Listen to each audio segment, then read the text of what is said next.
So this one actually has a little bit of build behind it, this Battle Royal, where the Andre Battle Royal was just more about momentum going into it. This one has had a lot of focus around Sasha Banks and Bayley, kind of in their, having their turbulence with their friendship and everything.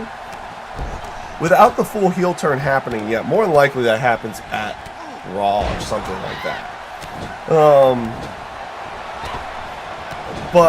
Yeah, that's not been the, and Becky Lynch is gone already, so the person I picked to win the match for the actual match itself is already gone. Dana Brooke even eliminating Becky Lynch. So this one has also had a lot of controversy behind it based off of the original name. They were going to make this after the Fabulous Moolah initially, which a lot of allegations had come apparent. Ooh, Bayley's almost going to get eliminated. Nope. Nikki Cross does not eliminate Bayley. And that was...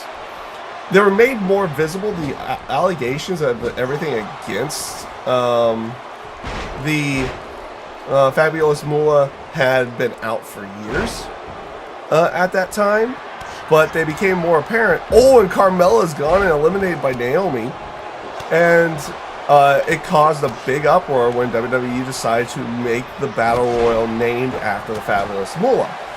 Now, a lot of people since then, and they ended up changing the name, and they didn't really have another name for it, so they just called it the first ever women's the Wrestlemania Women's Battle Royal. They'll probably rename it next year, I think.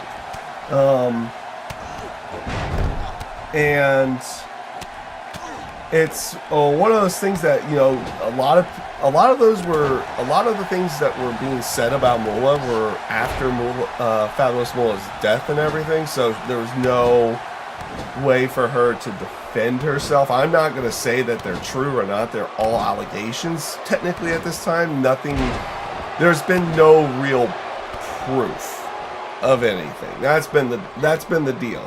But WWE, you know, based off of fan response and sponsorships, let's we'll put it straight to you. It was a lot of fans going to the sponsors as Bayley's getting destroyed by Dana Brooke and Sasha in the ropes. That caused for the Battle Royal to change names, as Nikki Cross got eliminated by Billie Kay. But that was kind of the controversy of everything that was going down. I had talked about it more extensively of what actually happened, and by actually happened, at least the allegations and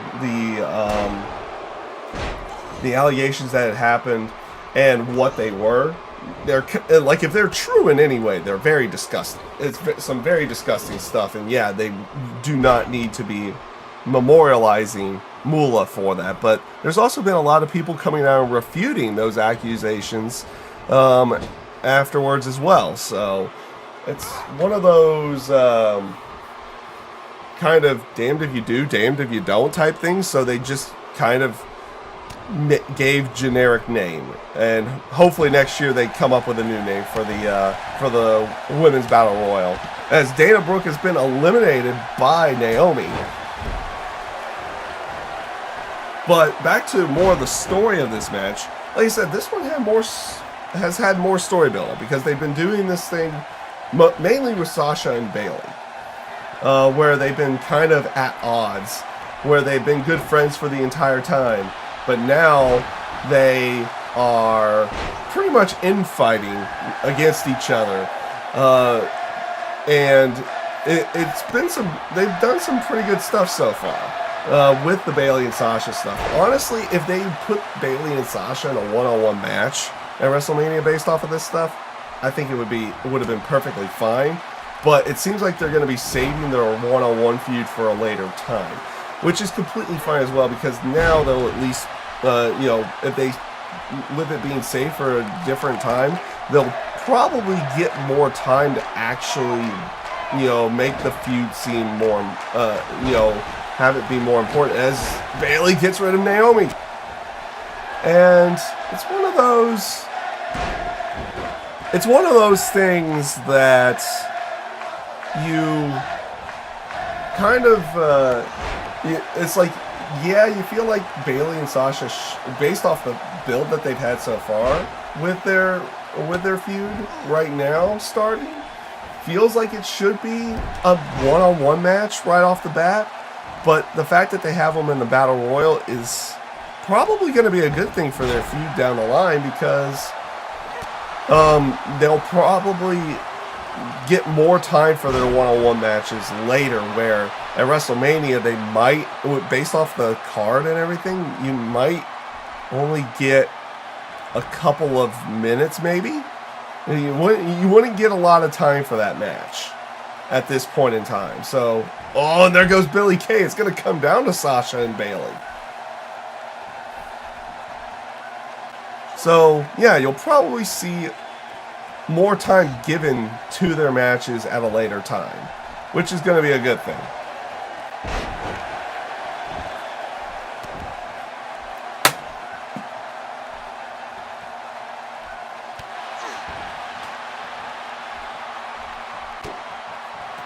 Oh, Bayley and Sasha going back and forth, trying to,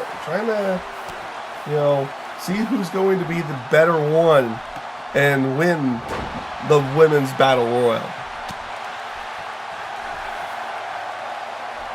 Oh, Sasha counters.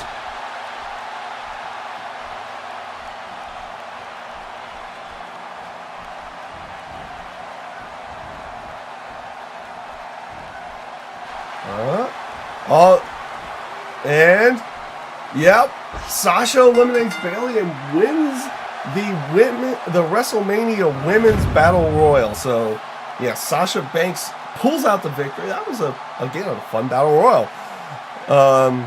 And like I said, I've always enjoyed Battle Royals.